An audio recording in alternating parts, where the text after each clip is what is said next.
They got no answer for him.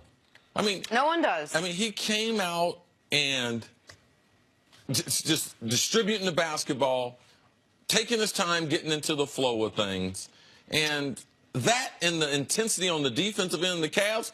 Those are the two biggest differences. I got to say Ty Lue, too. You pointed that out. That one adjustment. LeBron James in Game 3 and 4 in Cleveland, the defensive intensity of his teammates, and Ty Lue going to Tristan Thompson and also getting a boost from Larry Nance Jr. coming off the bench. Those key moves, and Tristan Thompson, his ability to be able to shut down Al Horford, I believe is the biggest move of the series. All right, so we'll start with LeBron, who was sloppy with the ball, by the way. 7 turnovers, most of them unforced. It was the fewest assists he's had in a playoff game this year with only 3, and one of the fewest lowest rebounding games he's had with only 5. If you said nothing else and I said, oh, but he got 44 points, you would never believe it. Right. Yeah, but he got 44 points. And how hard is it to score 44 points in a playoff game? Well, I don't know. Ask Kevin Durant, who I'm told is the best scorer in the NBA, who's never scored 44 points in a playoff game. This is LeBron's 6th 40-point game of the playoffs. The Cavs have obviously won all of them except for Game 2, but the difference between Game 2 and Game 4 was they actually tried on defense in this game. Now, I didn't think their defense was great in the final 3 quarters, but it was so good in the first quarter, they gave themselves a cushion that they basically held on to the rest of the game. They won the first quarter by 15 points. The rest of the game, they led for between 9 and 19 points, almost the entirety of it. And once again, when we talk about LeBron getting contributions from teammates, see, we're not talking about somebody going for 25. We're not talking about someone going for 30.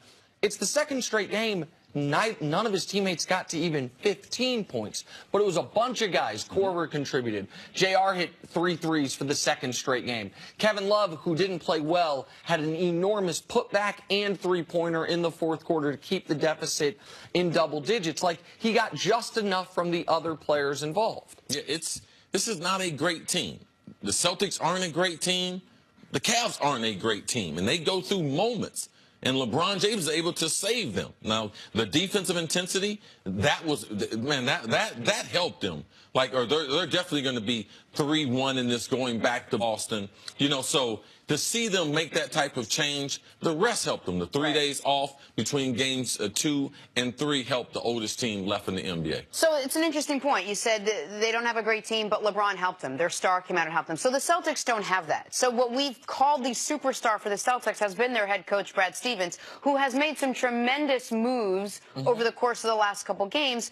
You guys don't seem to. You thought he was outcoached last night. I think these 2 games in Cleveland, the Cavs have thrown some counter punches, and Brad Stevens has thrown the same punch. Like, maybe you start Aaron Baines. Maybe you move Terry Rozier into a different part of the rotation. I know he's still going to start, but he was getting picked on and exploited last night.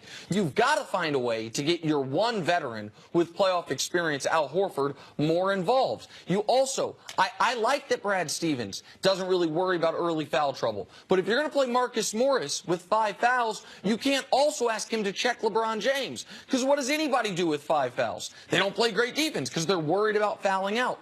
Ty Lue inserted Tristan Thompson into the starting lineup. Ty Lue did some other things. He removed Jordan Clarkson from the second half rotation, removed Rodney Hood from the rotation entirely.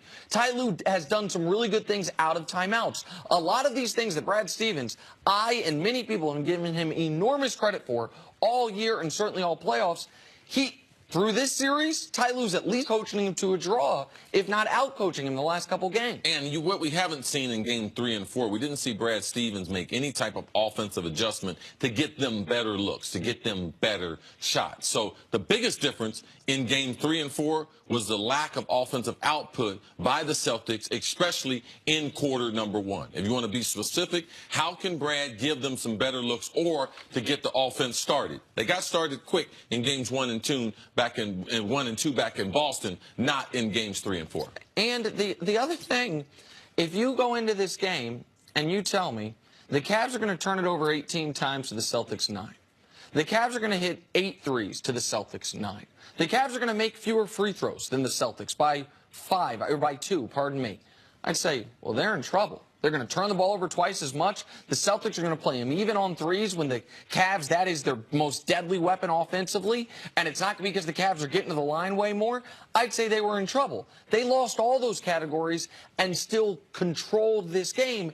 And it takes us back to a point you made earlier, C, which is if you look at this game either minute by minute or the series minute by minute or half by half, you say to yourself, okay, we know it's 2-2, but the Cavs controlled every minute of games 3 and 4, the whole first half of game 2. So they have actually been the team playing with more force, even though it didn't feel like that when we were getting to Cleveland over the bulk of this series. Yeah, sometimes we look at it lopsided, even though the 2 games, because how they got off to the 2-0 run. I believe the series changed in the first half of game number 2. When Cleveland had a substantial lead, they weren't able to hold on in game number 2, but we saw the momentum swing huge in games 3 and 4. So if you look at the last 5 halves of basketball, Cleveland has dominated the Boston Celtics. Is that momentum big enough to carry itself into Boston? It's not like the Cavs have played that well on the road. Well, this is what the Cavs have. They have muscle memory. They got a guy that's been to 7 straight finals, and he's got 3 of his teammates that have been to several of those finals with him. So that right there, I believe to be real. And when you get into a series like this, all right, you have 1 or 2 key moves you make. What is the next move Brad Stevens is going to make to be able to counter the move that Ty Lue had with Tristan Thompson? So right now, Cleveland can say that they have an advantage. But I believe after quarter number 1 and game number 5, you will know who has the advantage in this series. If Cleveland has the lead after game number 1, then it swings back in Cleveland. After quarter number 1. After quarter number 1. Yeah. And if Boston does, you're going to see the same thing you saw in the 8 quarters that we saw in Boston earlier. All right, and I just have a question for, I guess, Brad Stevens, but every coach in the East that's played LeBron in these 15 games in the playoff. Anyone just going to double him?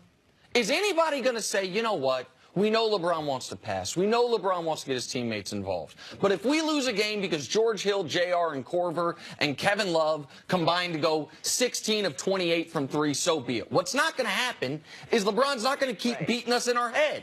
LeBron in every series in this postseason has averaged at least 32 points. In every series this postseason, he's shot at least 54% because the Pacers wouldn't double him, the Raptors wouldn't double him, the Celtics won't double him. Maybe when your season's on the line at home, maybe hope that those guys don't step up to the Yeah, occasion. I don't agree with you on that. With LeBron, with all the shooters, you give them wide open shots. And you know LeBron is a passer first. I think that's playing to his strong suit by double teaming him and giving guys wide open shots. I'd rather LeBron get his and allow the other guys sporadically. That's been more successful. Celtics also beat him twice without doubling LeBron. Right. In one of those games, LeBron went 40, 10, and 12. It's the only game this postseason that LeBron's played, scored more than 30 points, and the Cavs have not won it. Here's what I know. Running back the same defense against LeBron is not going to be successful with him in Game 5. All right, we shall